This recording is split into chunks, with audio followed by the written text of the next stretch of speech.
तो दोस्तों शुरू करते हैं आज की इंफ्रा न्यूज। पहली खबर जो आ रही है वो अहमदाबाद की साबरमती रिवर फ्रंट से रिलेटेड है, जिसके अंदर बहुत बड़ा एक्सपेंशन होते हुए नजर आने वाला है। तो दोस्तों रिसेंटली अहमदाबाद म्युनिसिपल कॉर्पोरेशन का भी ड्राफ्ट बजट 2025-26 पेश किया गया और यहाँ पर रिवर फ्रंट डेवलपमेंट फेज 3 को भी कवर किया गया, जहाँ पर नर्मदा मेन कनाल से लेकर इंदिरा ब्रिज तक ये रिवर फ्रंट एक्सपांड होने वाला है 1000 करोड़ रुपए की कीमत से। 4.5 किलोमीटर लंबा स्ट्रेच यहाँ पे आगे बढ़ाया जाएगा और जो नया रिवर फ्रंट डेवलपमेंट होगा वहां पर एक मेडिटेशन एंड योगा सेंटर, एक बायोडाइवर्सिटी पार्क और जो वेस्टर्न बैंक है वहां पर कुछ और डेवलपमेंट्स किए जाएंगे, जिनके लिए एडिशनल 25 करोड़ का एलोकेशन किया गया है। साथ साथ एक exhibition and performance art and convention centre, जिसके बारे में पहले भी खबरें मिली थी, ये भी बनाया जाएगा वेस्ट बैंक के ऊपर और 50 करोड़ रुपए इसके लिए दिए जाएंगे। इसके अलावा रिवर साइड डाइनिंग के एक्सपीरियंसेस बनाए जाने वाले हैं नेहरू ब्रिज और एलिस ब्रिज के पास में। यहाँ पर जो टोटल जो है 2200 स्क्वायर मीटर एरिया में ट्रॉपिकल प्लांट स्पीशीज का प्लांटेशन भी होने वाला है, जहाँ पर ह्यूमिड एनवायरनमेंट क्रिएट करके यहाँ पे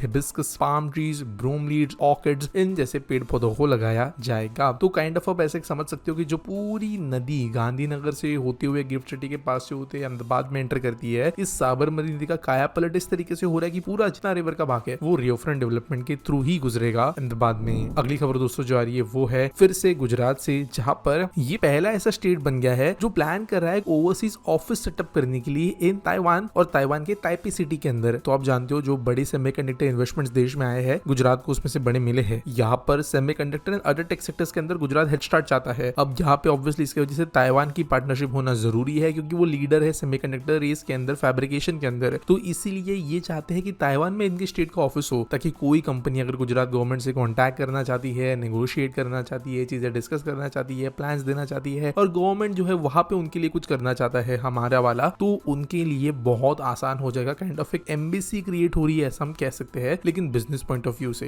तो जीआईडीसी के द्वारा ये ऑफिस लगाया जाएगा। अगली खबर दोस्तों जो आ रही है वो है फिर से गुजरात से ही, जहां पर जो बजट अनाउंस हुआ है कल, वहां पर और कई सारे न्यू डेवलपमेंट्स के बारे में पता चला है। तो दोस्तों एक पेडेस्ट्रियन फ्रेंडली रोड बनाने की यहाँ पे बात हो रही है रिवर फ्रंट एक्सटेंशन के साथ में। इसके अलावा लाइट लेन ट्रांसपोर्ट सिस्टम जिसके 4 लाइन्स है उसको प्रपोज किया गया है। 5 new rail over bridge, 4 flyovers और अंडरपासेस, 120 एटीएमएस जो सिटी बसेस है अहमदाबाद म्युनिसिपल ट्रांसपोर्ट कॉर्पोरेशन की, उनकी buses, 800 smart bus stands, ETA या जो टाइम वाला एस्टीमेट वाला स्क्रीन होती है वो लगाना, 100 बीआरटीएस बसेस जो कि डेडिकेटेड बीआरटीएस रूट पे चलती है मेट्रो फीटर के तौर पे, 200 बीआरटीएस जो है वो नॉर्मल बीआरटी फ्लीट के लिए ये यहाँ पे ली जाएगी। साथ साथ जो है डीजल बसेस को रिटायर करने का काम शुरू किया जाएगा। 22 पब्लिक गार्डन्स, 28 गार्डन रीडेवलपमेंट, 3 नए फायर स्टेशन, 110 मीटर के केपेबल फायर क्रेन्स ये यहाँ पर बनेंगे। साथ साथ अहमदाबाद में 100 मीटर प्लस बिल्डिंग्स जो है वो बनना शुरू होगी इस स्टेशन के आने की वजह से। 5 new urban health centres, 10 new urban health and wellness centres, multiple roads का रीडेवलपमेंट और Olympic 2036 capable roads, transit etcetera यहाँ पे इंक्लूड किया गया है। अगली खबर दोस्तों जो आ रही है झारखंड से, जहाँ पर बंगाल ग्लोबल बिजनेस समिट के दौरान मल्टीपल बड़े इन्वेस्टमेंट स्टेट को मिले हैं और तकरीबन ऐसा मान के चलिए बंगाल के समिट में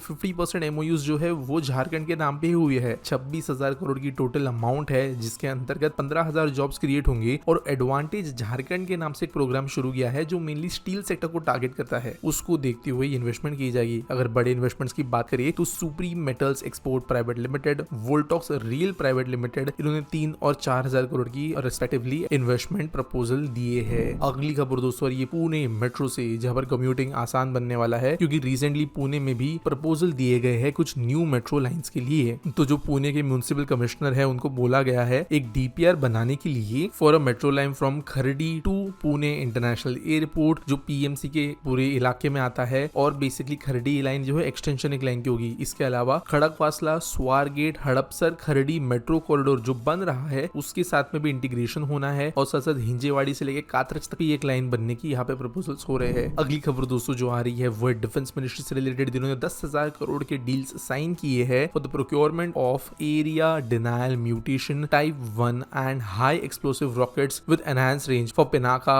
मल्टीपल रॉकेट लॉन्च सिस्टम। तो आर्मी के फायर पावर कैपेबिलिटीज को बढ़ाने के लिए ये डील साइन किए गए हैं और साथ साथ जो है शक्ति सॉफ्टवेयर को अपग्रेड करने के लिए भी कुछ काम दिया गया है भारत इलेक्ट्रॉनिक्स लिमिटेड को। इसके अलावा इकोनॉमिक एक्सप्लोसिव्स लिमिटेड को भी कुछ कॉन्ट्रैक्ट्स दिए गए हैं, म्यूनिशंस इंडिया लिमिटेड को भी कुछ कॉम्बिनेशंस दिए गए हैं और बेसिकली ये हमारे डिफेंस को बढ़ाएगा। अगली खबर दोस्तों जो आ रही है वो है गुजरात के बजट से फिर से रिलेटेड, जहां पर शिप बिल्डिंग को जो है प्रायोरिटी देते हुए गवर्नमेंट नजर आ रही है। तो आपको पता होगा, अगर इस साल के बजट के डिटेल्स आपने जाने होंगे, स्टेट नहीं नेशनल बजट के, तो वहां पर शिप बिल्डिंग के ऊपर भी फोकस करने के लिए कुछ मेजर पॉलिसी चेंजेस की गई थी। इसी को देखते हुए इमीडिएटली जो दीनदयाल पोर्ट अथॉरिटी है गुजरात में, उन्होंने एक मेजर टेंडर फ्लोट कर दिया है for allocation of 2000 acres of land to develop cutting edge ship building cluster. यानी कि ये पॉलिसी का फायदा उठाने वाला पहला प्रोजेक्ट बन सकता है भारत के अंदर का। बेसिकली यहाँ पर 5000 GT एंड अबव के वेसल्स को बनाया जा सकेगा, ऐसा ये कैपेबिलिटी रखता है स्पेस, जहां पर पोर्ट के पास में शिप बिल्डिंग की काम हो सकेगी। गल्फ ऑफ कच्छ के वेस्टर्न कोस्ट में ये मौजूद है, देश के 12 मेजर पोर्ट्स में ये आता है, और जो कंपनीज यहाँ पे आएगी उनको 30 साल के लिए लीज पे जमीन दी जाएगी। तो देखते हैं कौन कौन सी कंपनीज यहाँ पे अट्रैक्ट होगी। अगली खबर दोस्तों जो आ रही है कर्नाटका से, जहां पे गवर्नमेंट ने ये डिसाइड किया है कि जो बेंगलुरु के अंदर मेट्रो पिलर्स है, उनके कैरेज वेज है, फ्लाईओवर्स है, मीडियंस है, इनको जो है लाइट अप किया जाएगा under the initiative brand Bengaluru. तो ये बेसिकली एक ब्यूटिफिकेशन प्रोग्राम है, जगमगा करने वाले हैं बेंगलुरु को, और इन्होंने कहा है कि नागपुर से इंस्पायर होकर ये चीज कर रहे हैं, जहां पर नागपुर में कई सारे जो डबल डेकर फ्लाईओवर्स वगैरह है, उनको देखते हुए ये इस तरीके का इनिशिएटिव ले रहे हैं। आज के आस्क पीटी सवाल के बारे में बात करिए तो प्रवीण पूछते हैं, what happened to Mumbai eastern waterfront project, is the project alive? तो देखो, प्रोजेक्ट अलाइव जो है ना, ये कहना